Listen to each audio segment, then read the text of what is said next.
Take Profit barchaga 21-aprel HowUSD prognozi oxirgi 20 kun ichida tilida nima qilishimiz mumkinligi haqida gaplashamiz. Vaqtga keladigan bo'lsak, bugun 21-aprel soat 6:05 O'zbekiston vaqti bilan 7:05 tashkil etadi.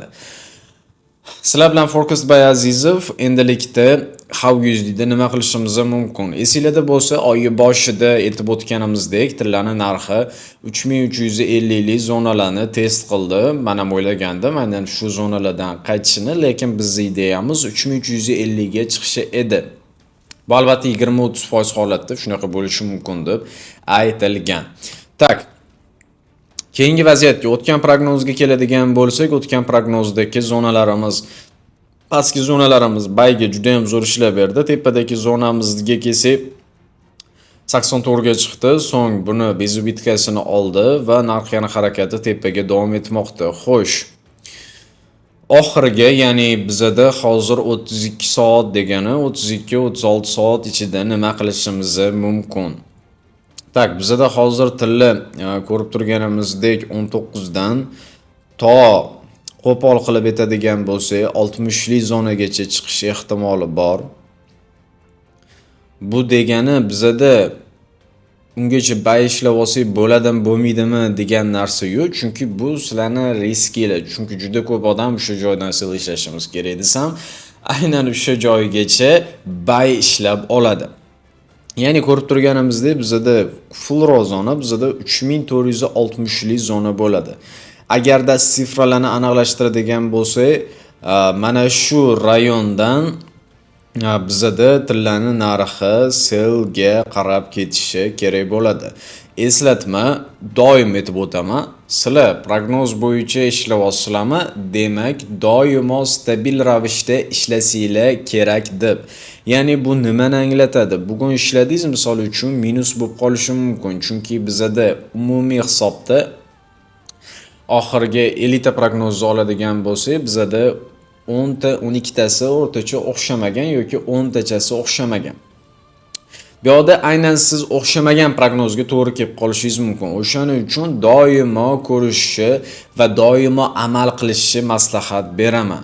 Agarda siz biz bilan ishlamoqchi bo'ladigan bo'lsangiz, endi bitta safar ro'zdan kirib bu o'xshamayapti deb chiqib ketish bu ahmoqgarchilik, lekin bu gaplarni aytganimdan keyin doimo o'xshagan, shuning uchun doimo falonchisi aytsa ham bozorda risk menejmentga amal qilib ishlash kerak. Hech kim bozorni 100% qayerga ketishini bilmaydi.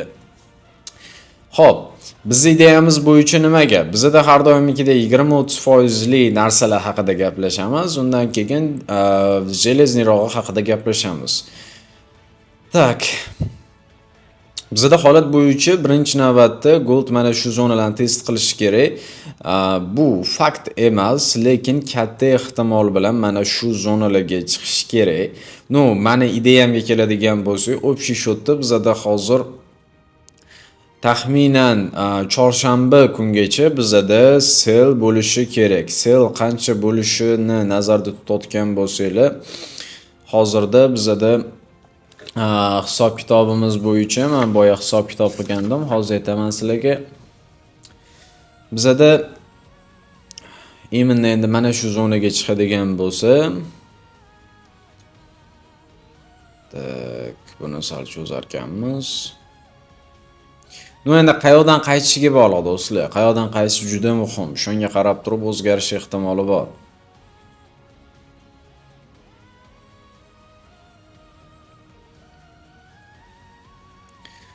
Bizda 3328-3300 lik zonalar bizda take profit bo'lyapti. Juda ham ajoyib. Undan keyingisigacha menimcha keyingi prognozimiz обязательно bo'ladi.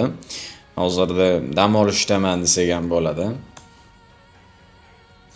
Tak, albatta birinchi take profitimiz bizda mana bu zona bo'ladi.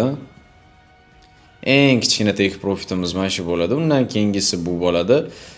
Uchinchi maksimal take profitimiz bu yerda deadline bizda 28 soat tashkil etadi. Bu ya'ni bozor yopilishi u yoq bu yog'i bilan boring keling chorshanba kuni kechqurungacha bo'ladi. Endi agar ertaga yanada aktualroq prognoz chiqishi mumkin. Bu albatta hozirgisini to'ldiradigan prognoz bo'lib chiqadi.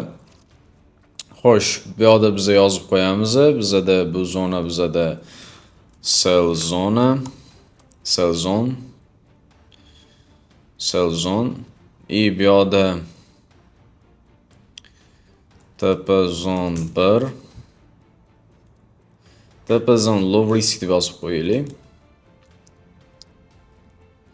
Bu yerda ikkinchisi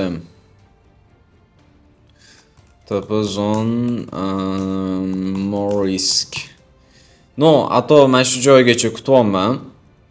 Bozor harakati birinchi navbatda shu zonaga tushishi kerak bo'ladi. Agarda bu video 200 ta like yig'sa, men o'ylaymanki, oxirgi 40 kun uchun, ya'ni 40 kun deganda nima nazar tutamiz? May tugaydi. Iyunni boshigacha bo'lgan prognozni ola olamiz. Men buni уже planlashtirib chizib qo'yganman. Hammasini analiz qilganman. Analizga deyarli menda o'rtacha 3 soat vaqt ketadi. 3 soat davomida sizlarga shunchaki prosta chizib berayotgandek ko'rinaman, lekin aslida buni men analiz qilishim uchun juda ko'p vaqt ketadi. Endi texnik tomondan bu analizlarni sizlar o'rganishni boshlaysizlar.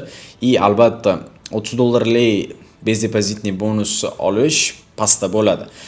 Bo'lmasam barchaga take profit shu ideyalarda qolamiz. Agarda buni to'ldiruvchi ideyalar bo'ladigan bo'lsa, Winfact Trade kanalida javob beramiz. Maxsus kanalimiz bo'yicha ko'pchilik savol berishibdi.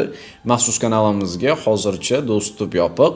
Ma'lumot o'rnida boshida bepul bo'lgan, oyma-oy hozir to'lovi $50 tashkil etadi. Lekin afsuski hozirda dostуп yopiq.